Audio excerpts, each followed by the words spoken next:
여러분 윈터벌이라고 하는 단어를 들어보셨습니까?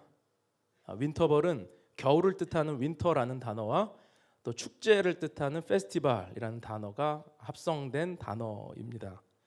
1998년에 영국의 버밍엄 시의원회가 처음 이 단어를 쓰면서 의회에 이 안건을 제출하면서 알려진 단어예요. 요건은 뭐냐면 이제 크리스마스라는 단어를 사용하지 말고 윈터벌이라는 단어로 연말과 연초에 이런 이 겨울 시즌을 축제 시즌으로 보내자라고 하는 것이었습니다. 미국에서도 2000년대 초반부터 미 연방 하원에서 크리스마스라는 말 대신에 해피 할러데이라고 하는 단어를 사용하자라는 의견들이 있었고, 그 이후로 실제로 이제 미국은 해피 할러데이라는 말을 더 많이 쓰는 나라가 되었죠. 종교의 다양성을 인정하자라는 이유로 크리스마스라고 하는 단어를 이제 정책적으로 지우고 있는 것입니다. 미국의 어느 목사님이 성탄절에 식당에서 가족들하고 식사를 이렇게 하셨는데 종업원이 들어오는 손님들에게 메리 크리스마스, 메리 크리스마스 이렇게 밝게 인사를 하더래요. 그래서 이 식당은 참 너무 좋다라는 마음으로 식사를 하고 계시는데 어떤 손님이 그 인사를 받더니 버럭 화를 내더랍니다. 그리고 종교 편향적인 인사를 멈추고 해피 할러데이라고 하는 인사로 바꾸라고 막 가르쳤다라고 해요. 목사님이 식사하다가 너무 불쾌해지고 마음이 언짢아지셨대요. 그런데 그게 지금 오늘날 미국의 상황이니까 거기서는 말을 못하고 계산을 하고 이제 나가면서 돌아서서 식당에 있는 모든 사람들이 듣도록 큰 소리로 외쳤답니다. 메리 크리스마스. 여러분, 이것이 지금 우리가 살아가는 시대 정신입니다. 우리나라에서도 어느 순간부터 이 TV 방송이나 매체에서 메리 크리스마스라고 하는 이 말을, 인사를 들어보기 참 어려운 시대가 되었죠. 곳곳에서 예수님이 성탄의 주인공이심에도 불구하고 예수님은 빠진 사람들의 축제가 되고 있습니다. 정작 주인공은 뒷전이 되었다라는 것이죠. 성탄절이 되면 어딜 가나 가장 많이 볼 수 있는 장식이 무엇이죠? 크리스마스 트리입니다. 크리스마스 트리는 원래 에덴 동산의 생명나무를 상징하는 것이었습니다. 그리고 이사야 11장 1절 말씀에 이새의 뿌리에서 메시아가 나온다라는 이 구절을 통해 그 나무를 상징하는 것이었죠. 그래서 크리스마스 트리에 원래 장식하던 것들은 사과, 그리고 장미, 빵, 촛불, 이 네 가지였습니다. 각각의 의미가 있었어요. 사과는 금단의 열매를 뜻하는 선악과, 그로 인해 인간의 죄를 초래했던 그 죄를 상징하는 것이었고, 장미는 사막에서 꽃을 피우시는 소망의 주님 되신 예수님을 뜻하는 것이었고, 이 빵은 생명의 떡이신 만나이신 예수 그리스도를 뜻하는 것이었어요. 그리고 촛불은 세상의 빛으로 오신 구원자를 뜻하는 의미였습니다. 그러니까 크리스마스 트리에 원래 장식되던 이 네 가지의 장식품들은 전부가 예수님을 상징하는, 메시아를 상징하는 의미였다는 거죠. 그런데 오늘날 트리는 본래의 의미와는 전혀 상관이 없는 장식이 되어가고 있습니다. 온갖 상업주의에 물들어 있고 화려한 것들로 바뀌었습니다. 그리고 산타와 루돌프, 그리고 선물을 많이 달라는 이 큰 양말, 이런 것들로, 지팡이 이런 것들로 크리스마스 트리가 바뀌어 갔죠. 정작 성탄절의 주인공이신 예수님은 보이지 않는다라는 것입니다.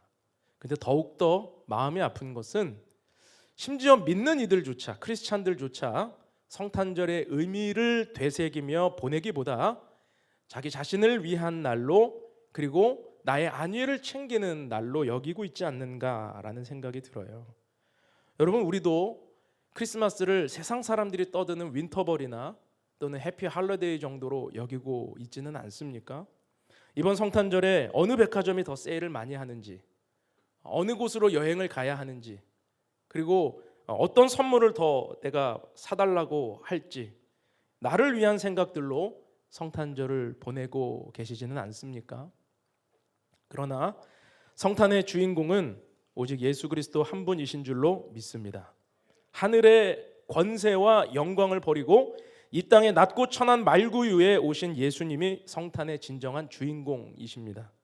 세상은 화려한 돈과 권력이 이 세상을 움직여 가는 것처럼 보이지만 이 세상 저변에 깔려 있는 하나님의 보이지 않는 역사를 우리는 볼 수 있어야 되는 것이죠.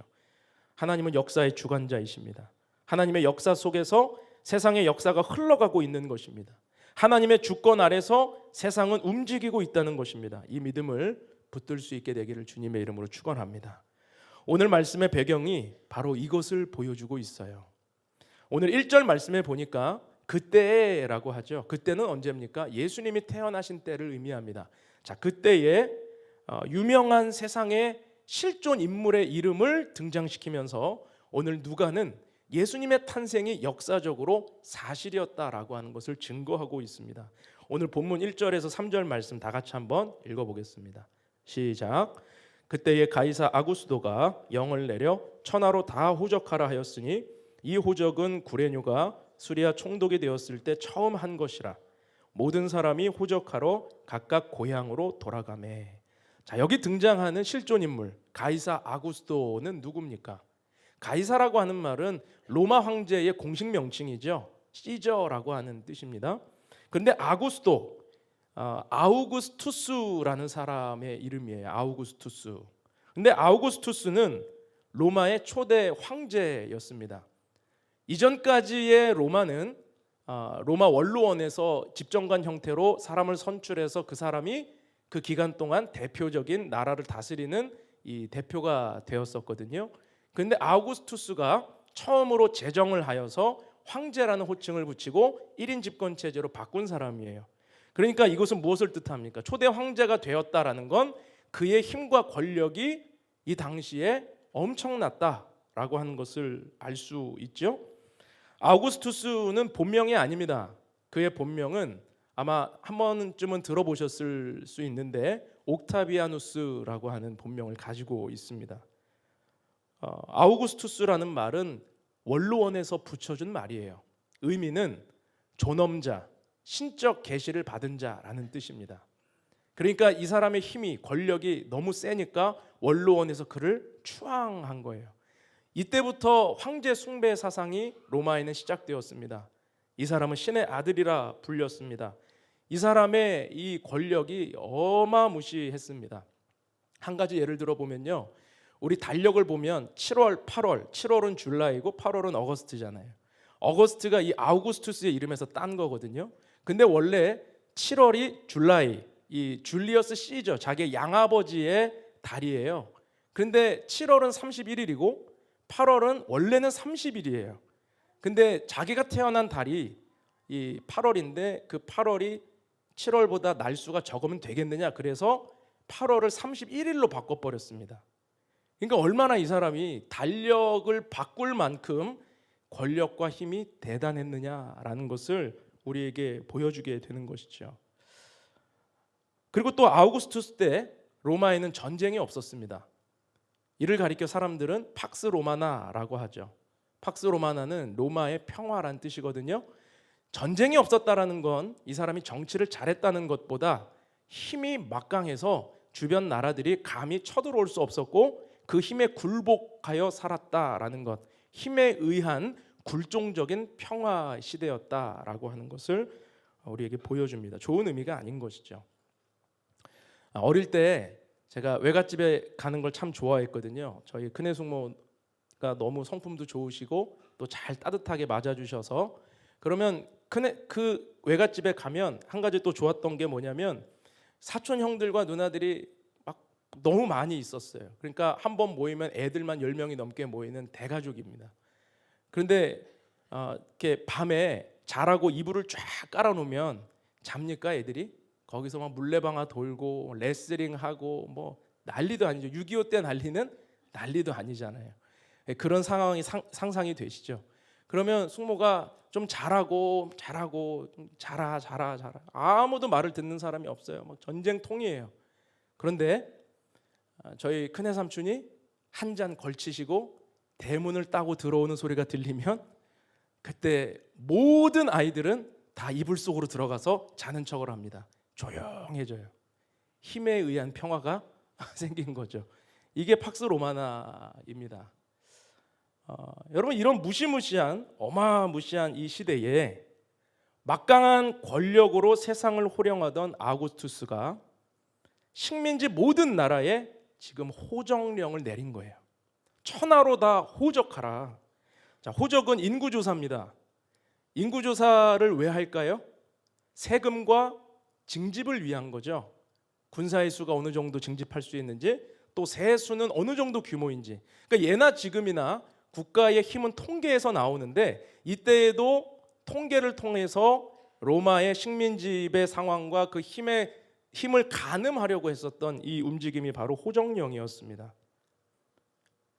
그래서 이 명령에 따라 오늘 요셉은 갈릴리에 살다가 급히 고향 땅 베들레헴으로 가게 되었다라는 거죠. 자, 그런데 여러분 보세요.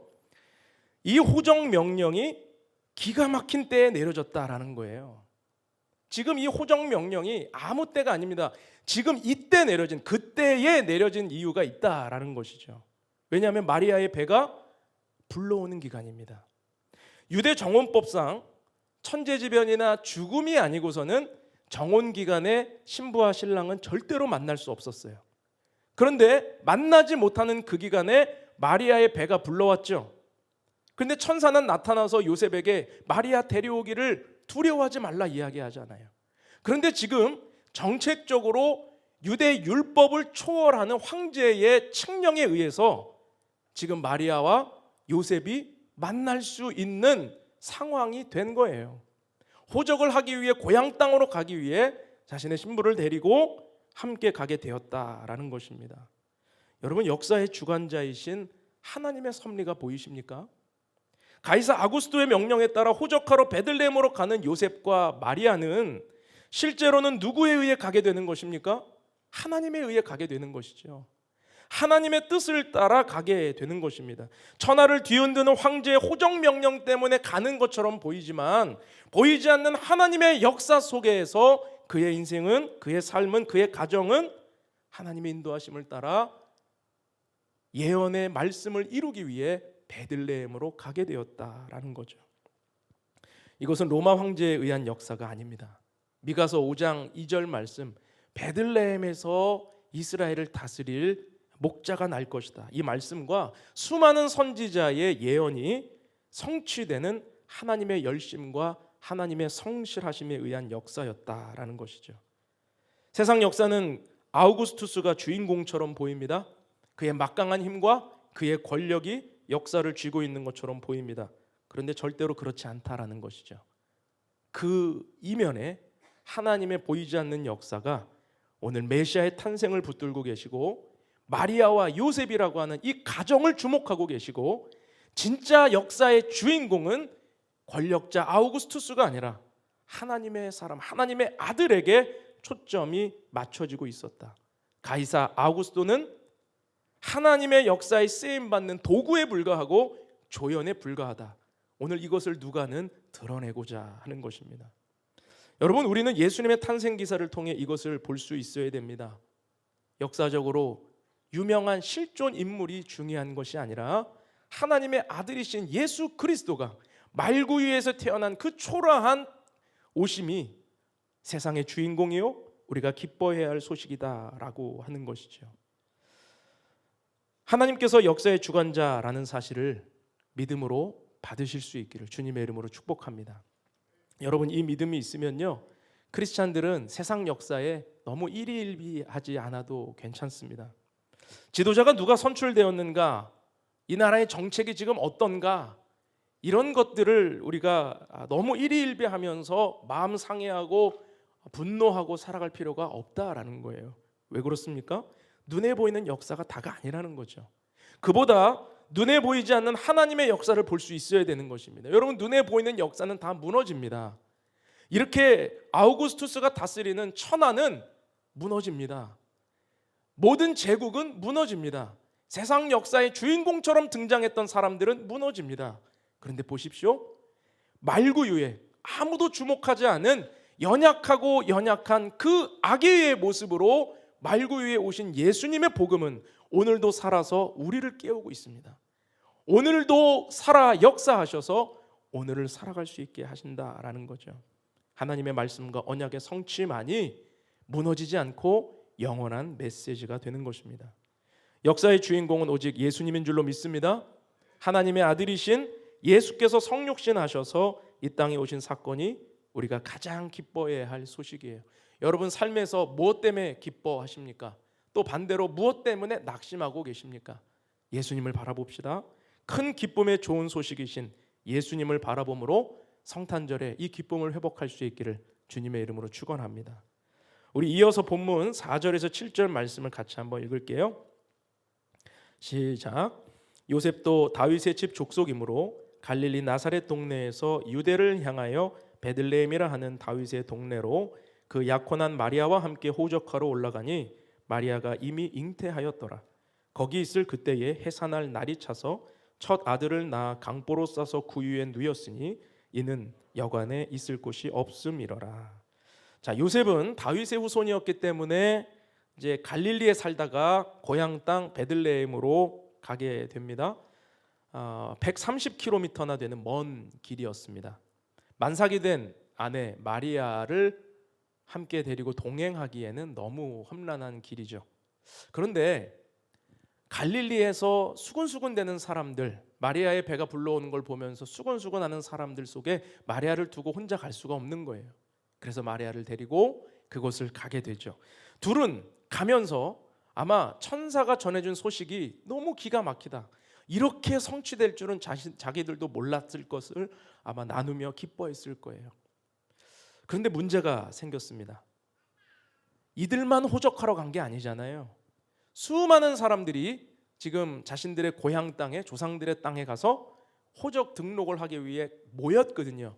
그러니까 여관방마다 인산인해를 이루고 방을 구할 수가 없는 거예요. 베들레헴 어디에도 빈 방이 없습니다. 임산부가 해산할 방이 없는 것입니다. 참으로 기가 막힌 일이죠. 인류의 죄를 구원하시기 위해서 메시아가 오셨는데 그 하나님이신 그분이 이 땅에 거할 곳이 아무데도 없는 거예요. 누울 자리가 어디에도 없는 것입니다. 그래서 어떻게 되었습니까? 요셉과 마리아는 마국간에서, 일종의 외양간에서 예수님을 출산하게 됩니다. 그리고 7절에서 보듯이 아이를 강보에 쌓아서 말구유에 누이게 되었어요. 자, 그런데 여러분, 예수님은 왜 마국간에서 태어나신 것인가? 뭐 이런 생각 해보셨습니까? 예수님은 왜 마국간에서 태어나셔야 했는가? 육적인 의미로는 아마 방이 없으니까, 그리고 거할 곳이 없으니까, 그리고 비정한 인간의 모습을 보여주는 것이겠죠. 지금 해산이 임박한 사람이 문을 두드리는데도 아무도 그 사람들을 맞아들일 수 있는 사람이 없다라는 건 뭐 너무나도 비인정적인, 정말 그런 모습을, 냉혹한 세상을 보여준 건 아닙니까? 근데 영적인 의미를 우리는 이것을 보아야 됩니다. 예수님이 마국간에서 태어나셔야 했던 영적인 의미는 우리의 연약함을 체휼하시기 위해서 가장 낮고 천한 곳으로 오셨다라고 하는 것입니다. 가장 낮고 천한 곳, 냄새나고 더러운 곳으로 예수께서 오심으로 말미암아 우리의 모든 아픔과 상처와 더러운 죄악까지도 그분은 체휼하시는 분이 되셨다라는 것이죠. 히브리서 4장 15절 말씀을 보니까요, 우리에게 있는 대제사장은 우리의 연약함을 동정하지 못하시리가 아니요 모든 일에 우리와 똑같이 시험을 받으신 이로되 죄는 없으시니라. 자, 예수님은 우리의 모든 것을 체휼하신 분입니다. 우리를 진심으로 품을 수 있는 완전한 사람으로 오셨습니다. 구유에서 태어나셨기 때문에 천하고 가난하고 연약한 사람들에게 위로가 되셨습니다. 만일 예수님이 화려한 궁에서 태어나셨거나 힘 있는 권세자의 집에서 태어나셨거나 부자의 집에서 태어나셨다고 한다면 가난하고 어렵고 힘든 자들의 삶은 위로받지 못했을 거예요. 예수님은 마국간에서 삶을 시작하셨기 때문에 가난도 어려움도 모함도 심지어 죽음까지도 체휼하셨기 때문에 우리의 사정과 형편을 다 아시는 구세주가 되실 수 있다라는 것입니다. 그래서 예수님은 연약한 자 모두를 진심으로 이해하고 품을 수 있는 진정한 메시아가 되시는 것입니다. 여러분 혹시 자신의 출신이나 자신의 집안 배경에 대해서 낙심하고 또는 원망하고 탓하는 분들이 혹시 계실지 모르겠어요. 좋은 집에서 힘 있는 부모 밑에서 태어나지 못해서 자기 인생이 지금 이렇게 형편없고 어려운 것이다 라고 원망하는 분이 혹시 계십니까? 예수님의 출생을 보시기 바랍니다. 예수님이 태어나신 마구간과 말구유를 보시기 바랍니다. 더럽고 냄새나는 예수님이 누이셨던 그 구유를 보시기 바랍니다. 좋은 이불이 없어서 강보에 쌓여 누이신 예수님을 보시기 바랍니다. 여러분들 중에 예수님보다 더 비참하게 태어나신 분이 계세요? 예수님은 우리의 모든 것을 채울하시기 위해 가장 낮은 곳으로 오셨다라고 하는 것이죠. 예수님은 오늘도 우리의 삶에 찾아오시는 분이십니다. 믿으십니까?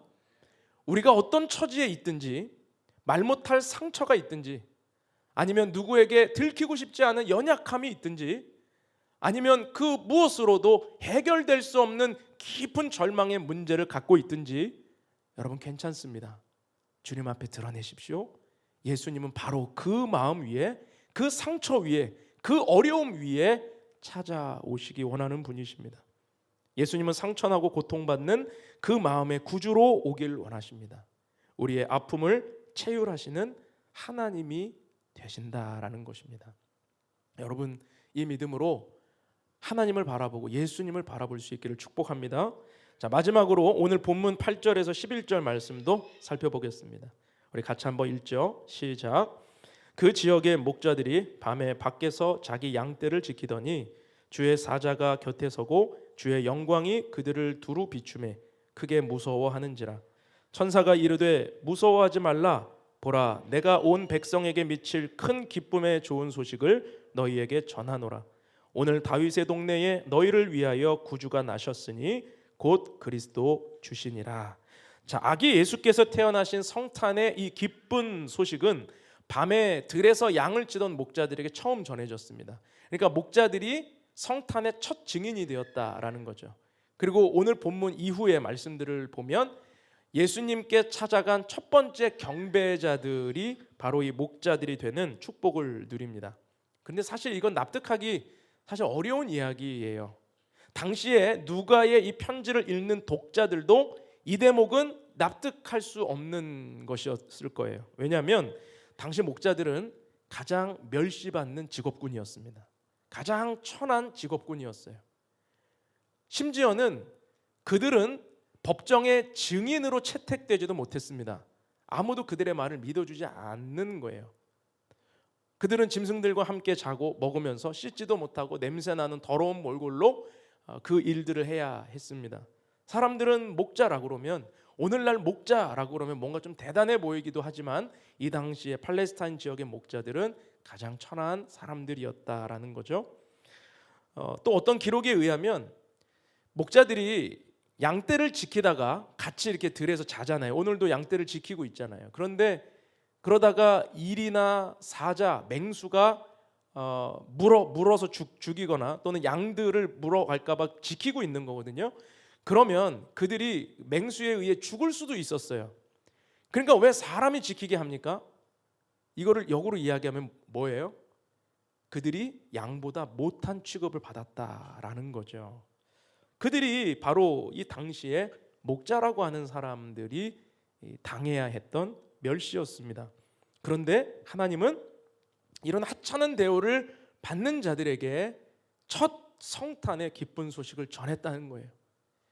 참 기쁨의 좋은 소식을 가장 먼저 이들에게 알리셨다라는 것입니다.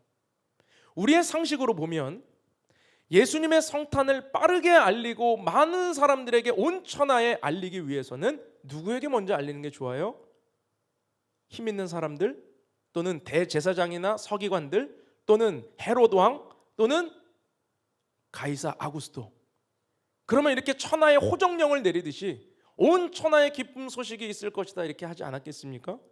그런데 하나님은 온 천하에 그런 공식력을 갖추고 힘 있는 권세자들의 입술을 빌어서 복음을 전파하지 않으시고, 맨 꼭대기에 있는 사람에게 복음을 전하지 않으시고, 가장 낮은 곳에 있는 자에게 복음을 전하셨다라는 것입니다.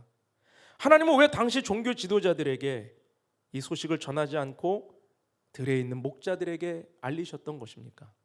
그것은 당시 종교 지도자들과 권세자들은 들을 귀가 없었기 때문입니다. 우리가 지난주 말씀에서 살펴보았듯이 동방 박사들이 먼 길을 여행하고 와서 유대인의 왕이 어디에 계시냐, 우리가 그에게 경배하러 왔노라 라고 할 때에 대제사장과 서기관 헤롯은 어떤 반응을 보이죠? 메시아가 어느 동네에서 태어날지를 알고 있었지만 경배하지 않습니다. 말씀을 몰라서 경배하지 않는 게 아닙니다. 말씀을 너무 잘 압니다. 하나님에 대해 잘 압니다. 그런데 예수를 기뻐하지 않아요. 경배하지 않아요.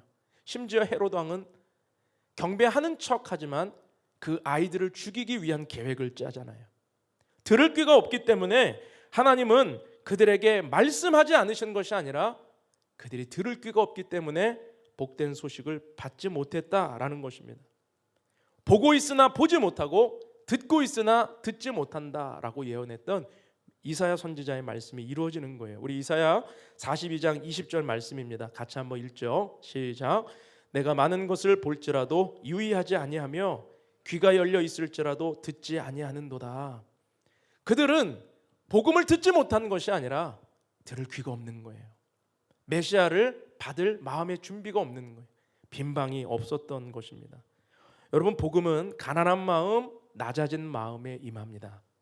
우리가 마음이 높아져 있거나 또는 내가 더 소중한 자리에 서 있다면, 우리의 마음이 하나님을 향해 말씀을 향하여 가난해지지 않는다면 복음은 우리의 삶에 들려올 수 없습니다. 하나님 앞에 낮아지고 겸손하게 반응하는 자에게 큰 기쁨의 좋은 소식이 들리게 된다라는 것입니다. 마음이 높고 교만하면 들리지 않아요. 자기 생각으로 가득 차면 예수님이 거할 마음의 빈 방은 준비되지 못하는 것입니다. 말씀이 들려도 깨닫지 못하는 인생이 된다라는 것이죠. 달라스 윌라드라고 하는 사람이 쓴 하나님의 모략이라는 책이 있습니다.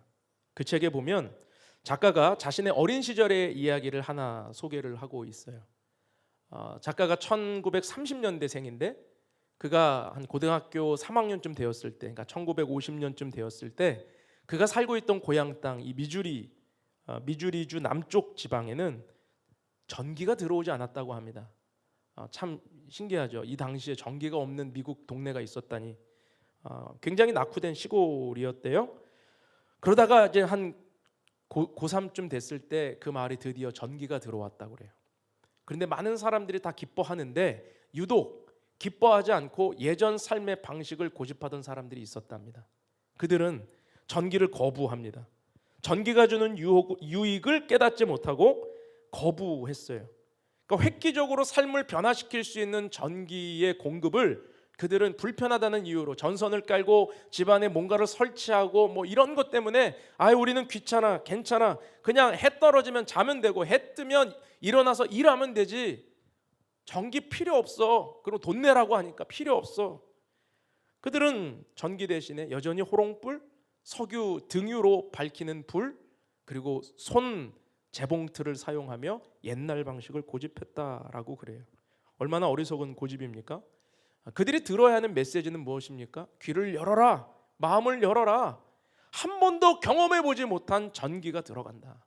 그 전기를 통한 삶의 유익을 마음을 열고 받아들일 때 삶이 달라지게 될 것이다. 이런 메시지를 들었어야 되는 거죠. 여러분, 이게 마치 복음과 비슷하지 않습니까?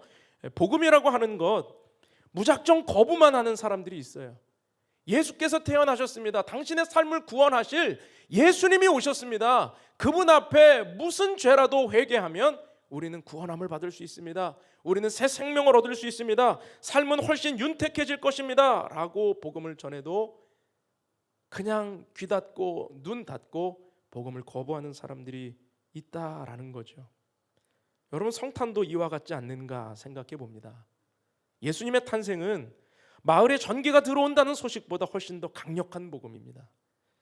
그러나 오늘날 세상 사람들은 구주의 탄생을 기뻐하지 않고 윈터벌, 해피 할러데이 이런 것들로 자꾸만 크리스마스의 의미를 퇴색시켜 나가죠. 또 사람들은 예수님의 탄생, 구세주의 탄생보다 자신의 안위만을 위해 살아가기에 바쁩니다. 자기 삶의 방식만을 고수하며 살아갑니다. 예수께서 들어가실 마음의 빈 방이 없습니다. 여러분, 우리는 어떻습니까? 우리는 복음을 들을 귀가 있습니까? 복음을 내 삶의 전부로 받아들일 마음의 빈 방이 있으십니까? 살아계신 예수 그리스도께서 우리의 삶에 임하실 때 감사함으로 그 복음을 받아들일 준비가 되어 있으십니까? 마음을 열고 귀를 열고 큰 기쁨의 좋은 소식이신 예수 그리스도를 전심으로 맞아들일 수 있기를 주님의 이름으로 축원합니다. 오늘 예배 후에 작은 선물과 카드를 들고 우리 주변에 있는 분들에게 우리가 이제 나갈 거예요. 이 주변을 못 하시는 분들은 카드를 좀 작성하셔서 오늘 하루 동안 아마 여러분들이 사는 아파트 경비실, 그리고 여러분들이 그냥 인사 건넬 수 있는 분들에게 메리 크리스마스, 별거 아니잖아요. 그 소식을 전할 수 있는 그런 은혜의 날이 되기를 바랍니다. 세상이 기뻐하지 않는다면 믿는 이들이 기뻐해야죠. 세상이 환영하지 않는다면 우리가 예수님의 탄생을 기쁨으로 외칠 때 온 세상 가운데 하나님의 영광이 드러나게 될 줄로 믿습니다. 하나님의 은총이 함께 하시기를 주님의 이름으로 축원합니다. 우리 함께 기도하겠습니다. 거룩하신 사랑의 하나님 아버지, 예수님의 탄생을 아무도 기뻐하지 않고 아무도 관심 갖지 않는 그 1세기 현장을 봅니다. 그래서 하나님의 말씀이 정말 들리지 않을 것 같았던 들판의 목자들에게 천사를 통하여 전해졌을 때 그 목자들은 자신들이 지키던 양들을 버려두고 곧바로 예수님이 계신 그 마구간을 향해 갔습니다. 가장 낮은 곳으로 임한 복음이 가장 낮은 곳에 계신 예수님을 찾게 하였습니다. 아버지 하나님, 우리는 이 믿음이 있는가 돌아봅니다. 아버지여, 세상이 기뻐하지 않고 권세자들이 기뻐하지 않는 이 성탄의 소식을 오늘 가난한 마음으로 주님을 사랑하고 겸손한 마음으로 받는 우리에게 임하게 하셔서 우리를 통하여 이 기쁨의 좋은 소식이 전파되게 하시고 흘러가게 하시고 생명으로 전해지게 하여 주시옵소서. 하나님, 오늘도 복음은 가장 낮은 곳에 천한 곳에 임하십니다. 우리가 그것을 볼 수 있는 눈이 있게 하여 주옵소서. 우리 주변에 내가 돌아봐야 할 이웃들이 있습니까? 우리의 따뜻한 온기가 흘러가야 할 그런 곳이 있습니까? 주님, 그곳으로 우리의 사랑과 정성과 은혜가 흘러갈 수 있도록 인도하여 주시옵소서. 하나님, 세상 역사는 힘 있는 자가, 권세자가, 돈 있는 자가 움직여가는 것처럼 보이지만 그러나 하나님께서 주관하고 계시다라고 하는 믿음을 갖길 원합니다. 주님, 세상을 향해 주눅들지 않게 하여 주옵소서. 세상을 원망하지 않게 하여 주옵소서. 자신의 삶의 환경을 탓하지 않게 하여 주옵소서. 주관자이신 예수님 그 은혜를 붙들고 오늘 하나님 바라보며 살아갈 수 있는 은혜를 허락하여 주옵소서. 우리의 삶의 이 진짜 기쁨, 참된 구원의 기쁨이 회복되어 우리와 만나는 모든 이들이 우리를 통하여 예수 그리스도의 사랑을 전해 받을 수 있도록 은총 베풀어 주옵소서. 이번 한 주간 살아가는 주님의 백성들을 기억하여 주시고 하나님의 은혜가 그들의 가정과 삶 가운데 임하게 하시며 예수님을 전하는 자의 기쁨, 그 복된 소식에 가득한 삶이 될 수 있도록 함께하여 주옵소서. 감사를 드리며 예수님의 이름으로 기도하옵나이다.